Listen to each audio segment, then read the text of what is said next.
Then Joseph, Mary, and the son of Zebedee returned and sought through all Jerusalem, but could find him not. I'm like, son, who, huh? That, you know how stuff just jumps out, kind of grabs you like, nope, stop right here and go a little deeper. I kind of don't like those because it's like, oh, let me just peek, whoosh, I'm just sucked into like some vortex, right? So yeah, that's like a Moorish thing, right? But I'm like, let me look into this, a son of Zebedee. So I looked it up, right? And I'm like, oh, okay, to Wikipedia, Zebedee was a fisherman, right? All right. And this was one of his sons. It says he was a wealthy fisherman. Oh, look, it says his sons were John and James. All right, who's their mother? I'm always interested. Like, that's great. We always talk about the guys. Who's their mother, right? And it said Mary Salome. Who? What? Okay. What? I'm like, and I wanted to bring that up here. Like, did anybody ever come across that I knew about Mary and Elizabeth were in the garden with Salome, which I guess I've been pronouncing it wrong, because it comes from Shalom, right? So I guess it's Salome, right? Her name comes from Salome. So I'm like, Shalom. So I guess it's Salome, right? And I'm like, well, I knew Mary and Elizabeth were related. You mean to tell me Salome was related to both of them too? And then I'm like reading it. And I'm just like, okay, this is interesting. That if this is the right woman, she was sitting in the garden teaching two other women. And then fast forward 12 years, one of that teacher's sons is helping look for the child that was being educated in utero, which is so interesting. You just brought that up. Right? So I just thought it was interesting. Like, if this is the right Salome, her 12 years after she taught Jesus's mother while she was pregnant, and I'm a go ahead and presume while he's there. I don't know why people don't treat children like they're not right there. They're just covered with skin.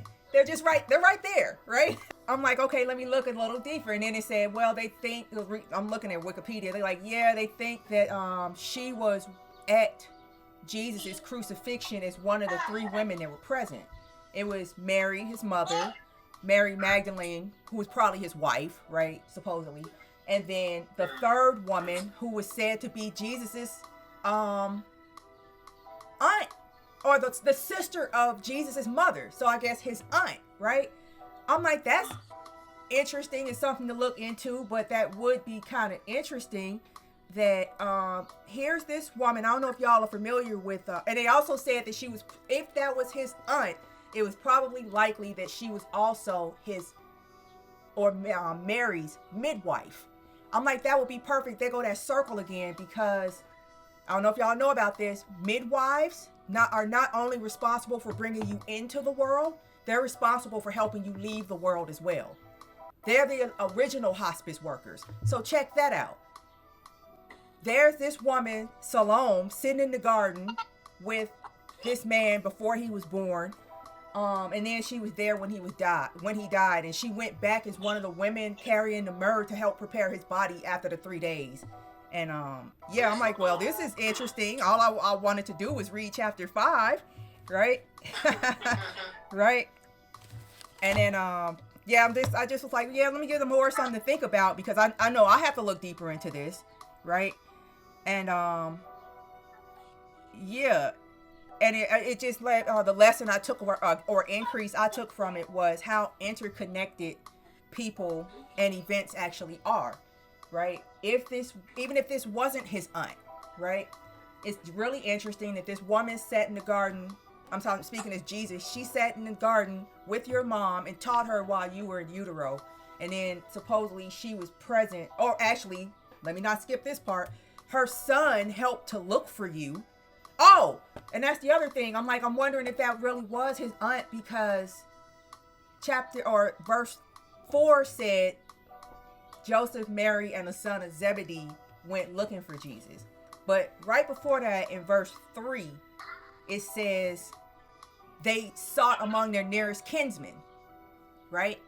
And I didn't want to presume anything, so I actually looked it up. Like, I know what I think kinsman means, but let me look it up, right? And I'm like, oh, okay, it might be somebody, like they were on a pilgrimage. It might be other pilgrims that aren't necessarily related to them. Nope, not in this case. They had to be somebody that was not only connected culturally, but like they were big into whose house are you from back then. So no, these were actual relatives. And next verse, one of the sons, who's the son of, one of the sons of Zebedee, after you went to your nearest kinsman, is helping you look for this little boy.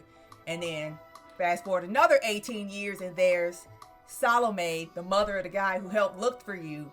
She's there to help you transition, or was, if he was gone. She was trying to be there to help him transition, but he had left already, right? So, but yeah, I guess it goes to show the importance of family, maintaining family and networks that come with families, right?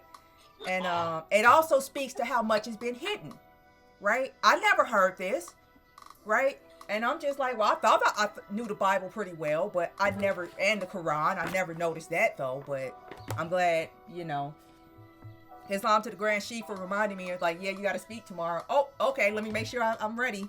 And look what I tripped over. So, yep.